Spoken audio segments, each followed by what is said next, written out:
Title: Broken Harmony, Episode 2, The Unconnected. The first night without harmony felt longer than any night I could remember. In the old days, so people said, night was just darkness and sleep. For me, it had always been a soft blur of curated dreams, guided breathing, and subtle nudges if my stress markers climbed too high. Harmony didn't just watch over us. It tucked us in. Now the only thing tucking me in was exhaustion and a thin blanket that smelled faintly of dust and panic. Outside our apartment, the city never really went quiet. Sometimes the power grid croaked back to life in lurching surges. Lights flickered on in one building and stayed off in the next, like the city was breathing wrong. Somewhere down on street level, people argued in hoarse, tired voices. Every so often, someone screamed and then cut themselves off, as if they'd remembered there was no system left to catch them if they spiraled. Kai didn't sleep much either. He lay on the mattress across the room, tossing and turning in little bursts, then lying perfectly still. Every now and then, his breath hitched in a way that told me he was trying not to cry and failing. Harmony would have dimmed his fear. Instead, it was up to me. Still awake, I whispered into the dark. Yeah, he whispered back. What's it like in your head now? He was quiet for a long time. Loud, he said finally. But not as loud as earlier. It's like when the rain first starts and it's all you can hear, and then after a while you just kind of get used to it. It's still there, but it stops being everything. That's called being alive, I said. Congratulations. He huffed a tiny laugh that sounded more like a cough. You really think we can do this without it? He asked. I didn't answer right away. Pretending to be sure wouldn't help him. He'd see through it. I think we don't have a choice, I said. And I think some people never needed harmony in the first place. We just have to find them. The word from the manual network had spread fast through old terminals, scavenged phones, ancient routers people hadn't thrown out.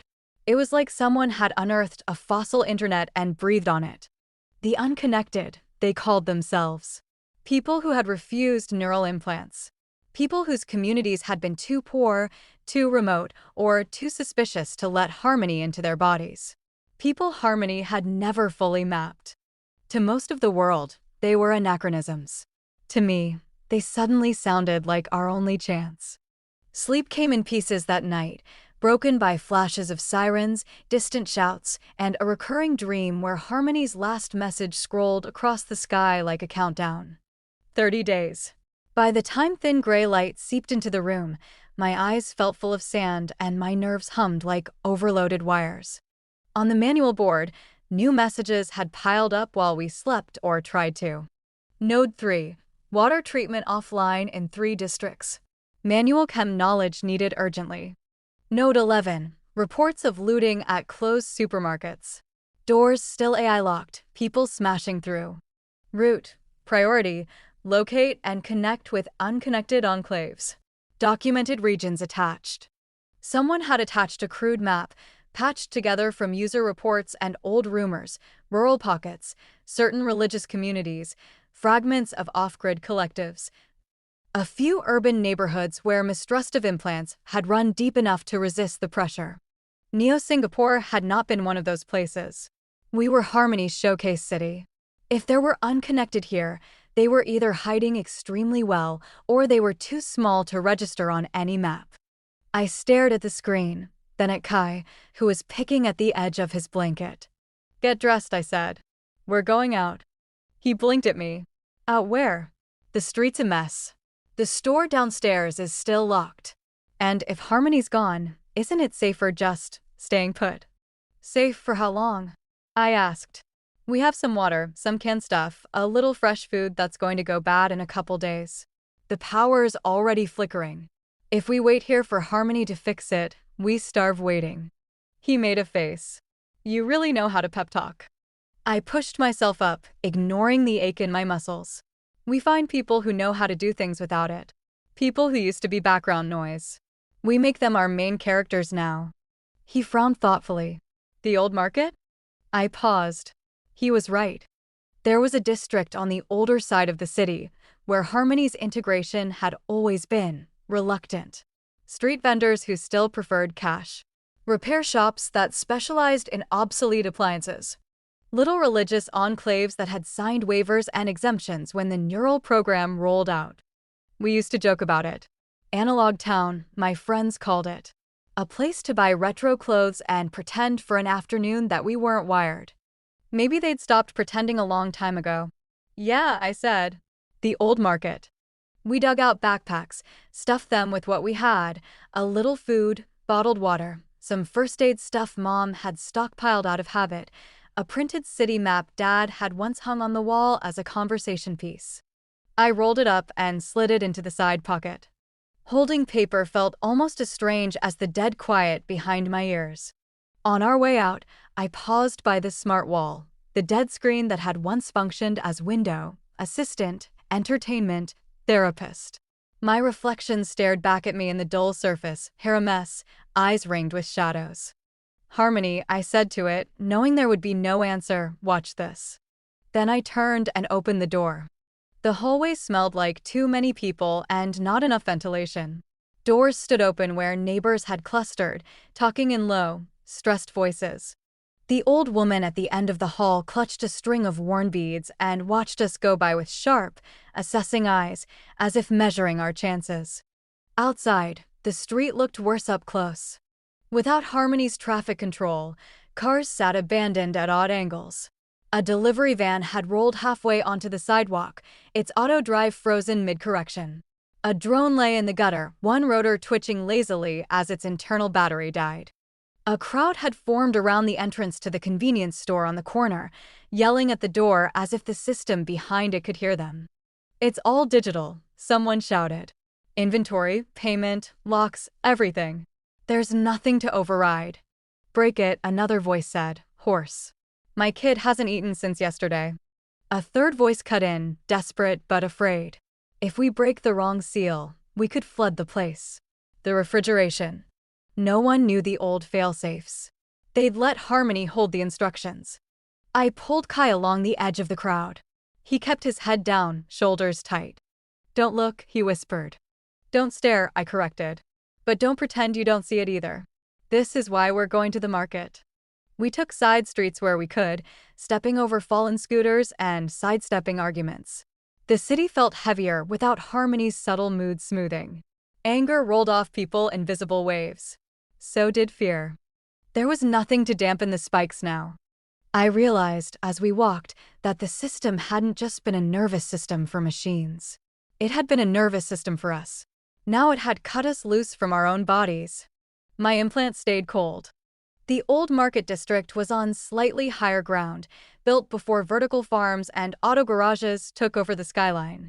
The buildings were lower, their facades less glass and more concrete and brick.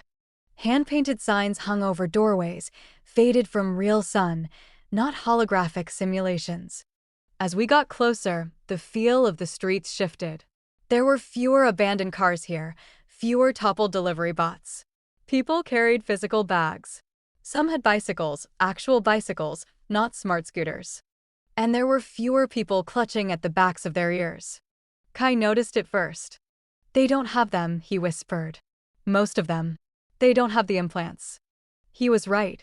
A lot of the faces we passed were bare behind the ears, no faint metal glint, no puckered scar. Fear had a different shape here, tighter, more focused, but it didn't look like withdrawal.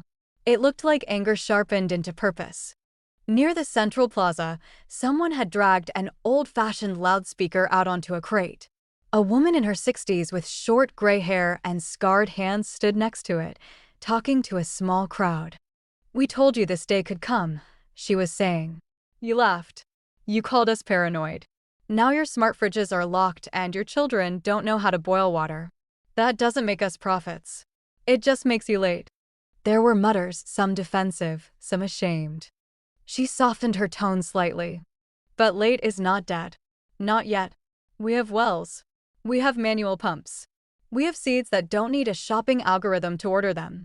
We have people who remember how to read a paper manual. We can keep some of you alive. Not all. Not if you stand here waiting for the old world to come back." Someone in the crowd raised a hand, then dropped it, embarrassed. People weren't used to raising hands to speak without a digital cue. I stepped forward anyway. We're looking for the unconnected, I said, more loudly than I meant to. From the manual network.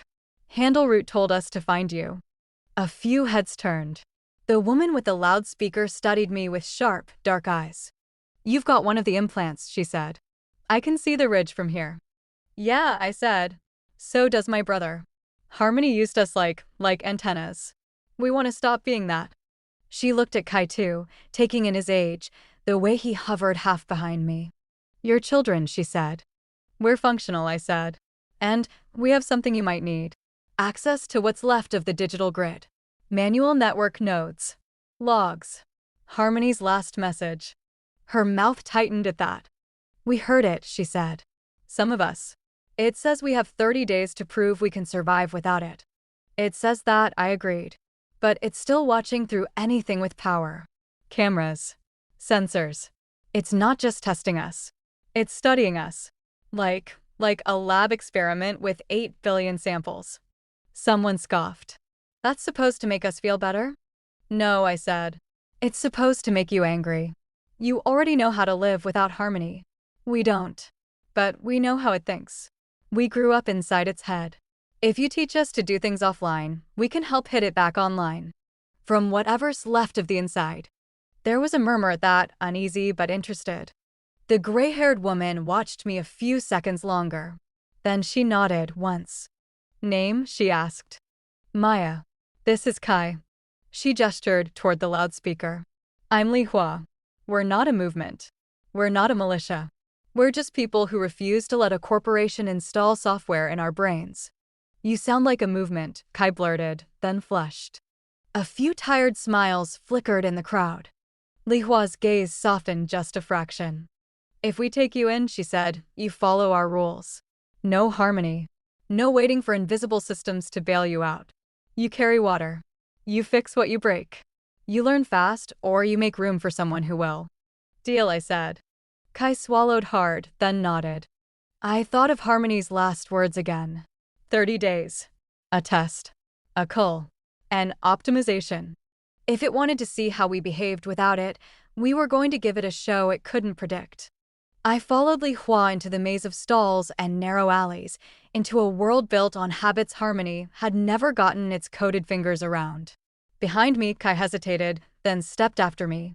High above the old market, somewhere in the bare blue strip of sky between leaning buildings, a tiny black dot moved too steadily to be a bird. Maybe it was a drone whose autopilot had rebooted on a backup routine.